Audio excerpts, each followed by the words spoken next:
प्रिय सज्जनों, धर्म प्रेमी बंधुओं, आज हम आप सभी को बताएंगे कि गुरु निंदा करना कितना बड़ा पाप है। गुरु की निंदा करने वाली जीव आत्मा का क्या गति होती है। जो लोग, जो भक्त, जो साधु संत अपने गुरु की निंदा करते हैं, उनकी दशा क्या होती है, उनका हाल क्या होता है। सज्जनों, आज का सत्संग जो है वो गुरु से प्रेम करने वाला है। गुरु निंदा से अपने आप को कोसों दूर करना है। अपने दिल, दिमाग, हृदय सबसे गुरु की निंदा निकालनी है और गुरु से प्रेम करना है। मगर कुछ लोग गुरु बना लेते हैं, कुछ लोग साधु बन जाते हैं गुरु बनाने के बाद, और साधु बनने के बाद स्वयं की पूजा कराते हैं, स्वयं का सब कुछ कराते हैं, स्वयं की ही महानता गाते हैं, गुरु को भूल जाते हैं, गुरु को गालियां देते हैं, गुरु को अपशब्द बोलते हैं। तो उनकी दशा क्या होती है? क्या वो मुक्ति पा सकते हैं कि नहीं? सत्संग बहुत ही दिव्य। आज का सत्संग जरूर सुनना है, पूरा सुनना है, बीच में नहीं छोड़ना, क्योंकि इस सत्संग में एक ऐसा रहस्य हम खोलेंगे जिसको सुनकर के आपके रोंगटे खड़े हो जाएंगे। इसलिए सत्संग को पूरा श्रवण करना। इसी संदर्भ में 11 जून को होने वाले सद्गुरु परमात्मा के अमृत प्राकट्य महोत्सव में सद्गुरु के परम भक्त श्री नवराज गिरी जी, जो काठमांडू नेपाल की धरती से है, इनके द्वारा इनकी कमाई का अंश, सुंदर दान परमात्मा की प्राकट्य महोत्सव में अर्पण हुआ है। खूब खूब आशीर्वाद है। भक्त श्री नवराज गिरी जी, जिन्हें नारायण दास भी कहते हैं, सद्गुरु के पावन सत्संग को श्रवण करते हैं, सत्य और असत्य का निर्णय करते हैं और सत्य को परखने की क्षमता रखते हैं। उन्होंने कोशिश कर रहे हैं परमात्मा के प्राकट्य महोत्सव में आने की। बहुत सुंदर भाव है। खूब खूब आशीर्वाद। सज्जनों, कुछ लोग सोचते हैं कि हमने गुरु धारण किया, गुरु से ज्ञान सही नहीं मिला, हमारा समय बेकार चला गया। देखिए, गुरु क्या होते हैं, मैं आपको पहले भक्ति समझिए और गुरु को समझिए। भक्ति क्या होती है और गुरु क्या होते हैं। जिस तरीके से संसार के क्षेत्र में 1 से लेकर PhD तक के क्लास होते हैं, तो जरूरी नहीं होता है कि बच्चा डायरेक्ट PhD की ही में चला जाए, PhD कॉलेज की पढ़ाई करने लगे। जरूरी नहीं होता है कि बच्चा डायरेक्ट 10 क्लास में चला जाए, इंटर में चला जाए, ऐसा नहीं, MA BA में चला जाए, नहीं। संसार के कुछ नियम हैं, पढ़ाई के नियम है कि पहले तो 1 से बच्चा पढ़ता था, अब तो UKG LKG छोटे छोटे क्लास चल गए, फिर 1 पर आता है बच्चा। तो बच्चे की पढ़ाई क्या होती है कि 1 क्लास का मास्टर कोई दूसरा होता है, 1 से लेकर 5 क्लास के मास्टर दूसरे होते हैं। कहीं कहीं तो स्कूलों में 1 क्लास का दूसरा मास्टर होता है, दूसरे का दूसरा, तीसरे का तीसरा, 5 तक मास्टर अलग होते, 5 के बाद स्कूल चेंज होता है, मास्टर बदल जाते हैं। तो बच्चे क्या करते हैं, समझदार बच्चे जो होते हैं, जब 1 क्लास के मास्टर को पढ़ करके दूसरी क्लास में जाते हैं तो यह नहीं कहते कि 1 क्लास में मेरा 1 साल बर्बाद चला गया। दूसरे टीचर से पढ़ने के बाद यह नहीं कहते बच्चे समझदार कि मेरा 1 साल बर्बाद चला गया, या जिस टीचर ने बच्चे को पढ़ाए हैं उन टीचर की वो निंदा नहीं करते, उनकी बुराई नहीं करते, बदनामी नहीं करते। वो प्रेम से क्या करते हैं कि 1 क्लास से दूसरे क्लास चले जाते हैं, दूसरे से तीसरे, चौथे, 5वीं में जाते हैं। 5 तक पढ़ने के बाद जब 6 से क्लास दूसरी शुरू करते हैं, टीचर जब वो बदलते हैं, तो ऐसा नहीं कि 1 से 5 तक के टीचरों की निंदा करते हैं। संसार के बच्चे भी समझदार होते हैं कि भाई एक क्लास के गुरु ने हमें एक क्लास का ज्ञान दिया, 2 क्लास के गुरु ने हमें दूसरी क्लास का ज्ञान दिया, 3 क्लास के गुरु ने तीसरी का ज्ञान दिया, चौथी पांचवी ने चौथी पांचवी का ज्ञान दिया। अब हमें उससे ऊपर उठना है तो 6वीं क्लास के गुरु को बनाए हमने बनाया। तो इसका मतलब ये नहीं होता है कि जो 1 से 5 तक के गुरु थे हम उनकी निंदा करें। समझदार बच्चे ऐसा नहीं करते, वो ऊपर उठते जाते हैं मगर हर गुरु का सम्मान करते हैं। भाई एक क्लास के गुरु की भी महानता है अपने आप में। अगर एक क्लास में हम का कबूतर खा खरगोश नहीं पढ़ते तो दूसरी क्लास में हिंदी पढ़ना नहीं जानते। अगर एक क्लास में हम ABCD नहीं पढ़ाते हमारे गुरु, प्रथम गुरु टीचर जो होते हैं क्लास के, तो हम आगे चल के इंग्लिश पढ़ना नहीं जानते। हर क्लास की महानता है अपने आप में, हर क्लास महान है अपने आप में। इसलिए किसी भी क्लास के टीचर की निंदा नहीं करनी चाहिए। हाँ, अगर आपने 5-6 क्लास पूरा कर लिया, 7 क्लास में जाएं, 8 क्लास में जाएं, 9 में जाएं, 10 में जाएं, 11 में जाएं, इंटर में जाएं, BA करें, MA करें, PhD करें। अगर आप PhD में पहुंच गए और फिर आपने कहा कि जितने भी गुरु थे सब बेकार थे, खाली PhD के गुरु सही हैं, तो समझ जाइए कि आपसे मूर्ख इंसान कोई नहीं। क्योंकि हर टीचर की महानता है अपने आप में। हर टीचर महान है, हर मास्टर महान है, क्योंकि सबने अपनी अपनी क्लास का ज्ञान आपको दिया। हाँ, आपने क्लास पूरी की, आगे बढ़े, फिर क्लास पूरी की, आगे बढ़े, फिर क्लास पूरी की, आगे बढ़े, क्लास पूर्ण करते गए, आगे बढ़ते गए। अब इसका मतलब ये नहीं होता कि हम क्लास पूरी करके दूसरे क्लास के गुरु को उल्टा सीधा बोलें, अपशब्द बोलें। संसार में तो लोग समझदार होते हैं, मगर अध्यात्म में आने के बाद पता नहीं लोगों को क्या हो जाता है कि एक गुरु धारण करते हैं, अगर उससे संतुष्टि नहीं मिली तो दूसरे गुरु के पास जाते हैं तो निंदा करने लगते हैं पहले गुरु की, कि वहां मेरा समय बर्बाद चला गया, वहां मेरा इतना दिन बर्बाद चला गया, मेरा जीवन बर्बाद चला गया, मेरा धन बर्बाद चला गया, मेरा भाव, मेरा प्रेम बर्बाद चला गया। अरे बर्बाद नहीं गया। भक्ति भी 1 से लेकर PhD तक की होती। भक्ति में ये जरूरी नहीं है कि आप डायरेक्ट सही गुरु की शरण में पहुंच जाएंगे। भक्ति में यह जरूरी नहीं है कि आप तुरंत सही गुरु की शरण में पहुंचेंगे। भक्ति भी धीरे धीरे प्रारंभ होती है। जो नए जीव होते हैं तो भक्ति को जानवे नहीं करते हैं, कौन परमात्मा है, कौन आत्मा है, क्या भक्ति है, क्या प्रेम है, क्या भाव, कुछ नहीं जानते।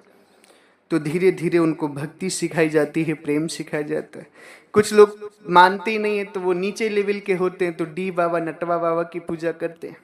फिर भक्ति में थोड़ा आगे बढ़ते हैं तो हनुमान की भक्ति करते हैं, जो राम के सेना नायक थे, बाली के सेना नायक थे हनुमान। फिर उससे आगे बढ़ते हैं तो राजाओं की भक्ति करते हैं, रामकृष्ण ये राजा थे, इनकी भक्ति करते हैं। फिर उससे ऊपर लोग भक्ति में उठते हैं तो ब्रह्मा विष्णु महेश की भक्ति करते हैं। उससे ऊपर लोग भक्ति में उठते हैं अध्यात्म में तो आद्या की भक्ति करते हैं, ब्रह्म की भक्ति करते हैं। और ब्रह्म की भक्ति के बाद जब लोग ऊपर उठते हैं मुक्ति के पद पर, तब असली परमात्मा, पार ब्रह्म परमात्मा सदगुरु कबीर साहब की भक्ति करते हैं। तो सज्जनों, कहने का भाव यह है कि इस संसार में भक्ति के भी क्लास होते। अगर आपने एक क्लास पढ़ लिया है तो आपको ऊपर उठना चाहिए, ना कि जिस क्लास को पढ़ के आए उसकी आपको निंदा करनी चाहिए। मगर संसार में लोग क्या करते हैं कि गुरु धारण करते हैं, गुरु से ज्ञान लेते हैं, अगर ज्ञान समझ में नहीं आया तो उसकी निंदा करने लगते हैं। ज्ञान समझ में नहीं आया तो उनकी निंदा करने लगते हैं। और एक चीज जान लीजिए कि जो भी संसार में गुरु की निंदा करता है, सदगुरु कबीर साहब कहते हैं, देखो, गुरु द्रोही और मनमुखी नारी पुरुष विचार ते 84 भर मही जब लग रवि सस्तार। सदगुरु कहते हैं कि देखो, जो गुरुद्रोही होता है, गुरुद्रोही का मतलब होता है गुरु से विद्रोह करता है, गुरु को गालियां देता है, गुरु की निंदा करता है, गुरु को अपशब्द बोलता है, चाहे वो भक्त हो, चाहे वो संत हो, महात्मा हो या महंत हो, कोई भी हो, XYZ संसार में, नारी हो या पुरुष हो, वो तब तक 84 में भरमेगा जब तक ये सृष्टि है। यानी जब लग रवि सस्तार, जब लग चांद और सूरज हैं तब तक वो 84 लाख योनियों में भटकेगा। अब आप जान लीजिए, जो जो आज गुरु बनकर बैठे निंदा कर रहे हैं ना अपने गुरुओं की, बहुत सारे मूल ज्ञानी बाबा भी लोग अपने गुरु को गालियां देकर बैठे हैं, उल्टा सीधा बोलकर बैठे और अपने आप को गुरु बने हैं। तो साहेब उनको भी कहते हैं कि देखो, गुरु द्रोही और मनमुखी नारी पुरुष विचार ते 84 भर मही जब लग रवि सस्तार। गुरु का विद्रोह करने वाले, गुरु को गालियां देने वाले, गुरु की निंदा करने वाले तब तक 84 भरमते हैं जब तक चांद और सूरज होता है, उनकी मुक्ति ही नहीं होती। इसलिए सदगुरु का संदेश है कि गुरु बनाओ, अगर उस गुरु से संतुष्टि नहीं मिलती तो आगे का गुरु ढूंढो, मगर उसकी निंदा मत करो। जिस गुरु के पास जितना होता है, एक चीज जान लीजिए कि जिस गुरु के पास जितना ज्ञान होता है वो अपने भक्तों को देते हैं। अगर आपके लायक वो ज्ञान है तो लीजिए, और आपके लायक ज्ञान नहीं है तो आगे का ज्ञान ढूंढिए, बाकी गुरु की निंदा मत करिए। साहिब कहते हैं इस बात को कि जाकी जितनी बुद्धि है उतना दियो बताए, उसको बुरा न मानिए और कहां से लाए। साहिब कहते हैं जिसके पास जितनी बुद्धि होती है, यानी जिस गुरु के पास जितना ज्ञान होता है, वो बेचारे अपना ज्ञान, जीवन भर की जो ज्ञान की कमाई हो, भक्तों को देते हैं। अगर भक्तों के लायक वो ज्ञान है तो उसको आप प्रेम से स्वीकार करें, उसका अनुसरण करें। अगर आपके लायक वो ज्ञान नहीं है तो आप आगे की ज्ञान की खोज करें, मगर उस गुरु की निंदा न करें। क्यों? क्योंकि उनके पास जितना ज्ञान है उन्होंने आपको दिया। अब ज्यादा है ये नहीं उनके पास, तो आप ज्यादा की अपेक्षा कर रहे हैं तो कहां से लाएं, जब उनके पास, जिसके पास 1 रुपए उसने 1 रुपए दे दिया। अब उसके पास आप 10 रुपए की अपेक्षा कर रहे हैं, 10 रुपए उसके पास है ही नहीं। अब 10 रुपए आपको ना मिले तो आप उसकी निंदा करो, उसको गालियां दो, उसको अपशब्द बोलो, तो ये सही नहीं। ऐसा जो करते हैं वो पाप करते हैं। जिस गुरु के पास जितना ज्ञान होता है वो बेचारे अपने भक्तों को देते हैं, मगर भक्त क्या करते हैं, अपेक्षा ज्यादा करते हैं। गुरु के पास ज्यादा ज्ञान नहीं है तो गुरु को अपशब्द बोलने लगते हैं, गालियां देने लगते हैं। अरे ज्ञानी गुरु को ढूंढो, ज्यादा ज्ञान चाहिए तो ज्ञानी गुरु को ढूंढो। निंदा क्यों करते हो गुरु की, बुराइयां क्यों करते हो? और जो बुराई करेगा गुरु की, या करता है या जिसने की है, तो जान जाइए, सदगुरु कबीर साहब कहते हैं कि जो नर गुरु की निंदा करही, सुकर स्वान जन्म सोधरही। सदगुरु परमात्मा कहते हैं कि जो नर गुरु की निंदा करते हैं, गुरु की बुराई करते हैं, गुरु को अपशब्द बोलते हैं, वो सूकर यानी सुअर और स्वान यानी कुत्ते का जन्म पाता है। अब समझ लीजिए, गुरु निंदा करने वाला साधु हो, संत हो, महात्मा हो, भगत हो, कोई भी हो, स्त्री हो या पुरुष हो, अगर उसने अपने जीवन में गुरु की निंदा की है तो समझ जाइए कि उससे या तो सुअर का जन्म मिलेगा और या तो कुत्ते का जन्म मिलेगा। सुअर बनेगा तो लेटरिंग खाएगा, और कुत्ता बनेगा तो डंडे खाएगा।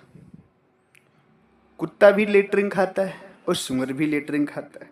साहिब स्वयं कहते हैं कि जो नर गुरु की निंदा करे हैं, जो व्यक्ति चाहे साधु हो, संत हो, पुरुष हो, स्त्री हो, कोई भी हो, भगत हो, अगर गुरु की निंदा करता है या गुरु की निंदा की है तो सूकर यानी सुअर और स्वान यानी कुत्ते का जन्म पाएगा, उसकी मुक्ति नहीं होगी। साहिब स्वयं कह दिए कि गुरु द्रोही और मनमुखी नारी पुरुष विचार ते 84 भर मही जब लग रवि शशि तार।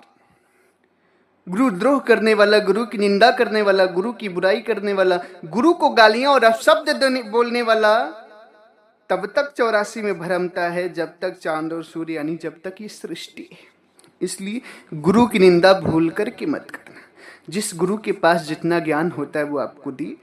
अब उससे आगे का ज्ञान नहीं है तो दूसरे गुरु को पकड़िए, बाकी निंदा मत करिए। आप उनकी निंदा करेंगे तो पाप में जाएंगे, 84 जाएंगे, मुक्ति नहीं होगी। चाहे कितना बड़ा साधु बन जाए, महात्मा बन जाए, चाहे 1 लाख चेला बने, चाहे 1 करोड़ चेला बन जाए, चाहे अरबों की संपत्ति रख ले, अगर आपने गुरु की निंदा की है, गुरु को गालियां दी, तो आपके चेला भी नरक जाएंगे और आप भी नरक जाएंगे। 84 जाएंगे, बचेंगे नहीं। गुरु की निंदा करना तो महापाप है, ये है, कभी नहीं करनी चाहिए। मगर गुरु की निंदा सुननी भी नहीं चाहिए। अगर कोई गुरु की निंदा करता है तो उस निंदा को आप श्रवण मत करें। अगर गुरु की निंदा सुनते हैं तो साहिब कहते हैं कि जो नर गुरु की निंदा करही सुकर, जो नर गुरु की निंदा सुनहि जो काना, ताको निश्चय नरक निधाना। सदगुरु कहते हैं कि जो गुरु की निंदा को श्रवण करते हैं, जो गुरु के बुराइयों को श्रवण करते हैं, तो उनको निश्चित नरक मिलता है। अगर कोई शिष्य गुरु की बुराई कर रहा है और दूसरा शिष्य अगर उसे श्रवण करता है, उसको भी उसके साथ साथ 84 में वास मिलता है। वो भी 84 लाख योनियों का कष्ट उठाएगा, उसकी भी मुक्ति नहीं होगी। इसलिए अगर कोई भगत साधु संत अपने गुरु की निंदा करे तो आप उसको कदापि ना सुने। अगर गुरु की निंदा आप सुनते हैं तो निश्चित तौर पे आपको नरक मिलेगा, यानी कि 84 मिलेगी। इसलिए सदगुरु के प्यारे भक्तजनों, आपको ना निंदा गुरु की करनी है और ना ही निंदा सुननी। जीवन में साधना कर पाना या मत कर पाना, मगर गुरु की निंदा का पाप मत कमाना। भक्ति एक बार मत कर पाना, बाकी गुरु की निंदा का पाप मत कमाना। क्योंकि भक्ति अगर इस जन्म में नहीं कर पाए तो दूसरा जन्म में जरूर अवसर परमात्मा प्रदान करेंगे। अगर इस जन्म में गुरु की निंदा कर ली तो किसी भी जन्म में तुम्हें भक्ति करने का अवसर नहीं मिलेगा और ना ही तुम्हें मुक्ति मिलेगी, सीधा 84 मिलेगी। और तब तक 84 में भरमोगे जब तक चांद और सूरज यानी कि सृष्टि रहेगी, यानी 84 से मुक्त ही नहीं हो पाओगे। इसलिए इतना बड़ा पाप कभी मत कमाना कि गुरु की निंदा करो, क्योंकि गुरु ज्ञान होते हैं और ज्ञान की निंदा 84 डालती। अगर गुरु से आपको संतुष्टि नहीं मिलती तो गुरु को छोड़ दीजिए, दूसरा गुरु धारण करिए जहां संतुष्टि मिले। अब दूसरा गुरु धारण करने का मतलब ये नहीं कि पहले की निंदा करें आप, नहीं, पहले को भी सम्मान करिए। उनके पास जितना ज्ञान था उतना उन्होंने दिया आपको, अब ज्यादा नहीं है तो कहां से दे। भाई 1 क्लास के बच्चा जब दूसरी क्लास में जाता है तो पहले क्लास के गुरु को गालियां या अपशब्द नहीं बोलता, निंदा नहीं करता, वो तो खुशी मनाता है कि मुझे उतना तो पढ़ा है जितना उनके पास ज्ञान था। मगर मेरी मंजिल PhD तक की है तो रास्ते में जितने गुरु मिलेंगे मुझे सबका सम्मान करना है, सबसे ज्ञान लेना है और अपनी मंजिल पाना है। और मंजिल पाने के बाद ऐसा नहीं कि मैं उनकी निंदा करूं या बुराई करूं। एक चीज जान लीजिए कि संसार में जो शिष्य या जो विद्यार्थी, जो स्टूडेंट अपने गुरु की मर्यादा नहीं करते वो भी सफल नहीं हो पाते। और अध्यात्म में जो लोग अपने गुरु की मर्यादा नहीं करते, अपने गुरु का सम्मान नहीं करते, अपने गुरु की निंदा करते हैं, बुराई करते हैं, गुरु को गाली देते हैं, वो साधु संत ही क्यों ना, उनकी भी मुक्ति नहीं होगी। क्योंकि साधु संत भी गुरु के अधीन होते हैं, तब उनका कल्याण होता है। अगर कोई साधु बन गया या स्वयं गुरु ही क्यों ना बन गया, अगर गुरु बनकर अपने गुरु की निंदा की है तो उसका भी संसार में कल्याण नहीं हो सकता है। जितना जिसके गुरु के पास होता है उतना ज्ञान देते हैं वो। अब उस ज्ञान से अगर आपकी संतुष्टि होती है तो लीजिए, संतुष्टि नहीं होती है तो आगे का गुरु ढूंढिए, मगर निंदा मत करिए। ये एक ज्ञानी की पहचान है। मगर आजकल के तो साधु लोग अपने गुरु को इतना गालियां देते हैं और अपने आप को परमात्मा कहते हैं।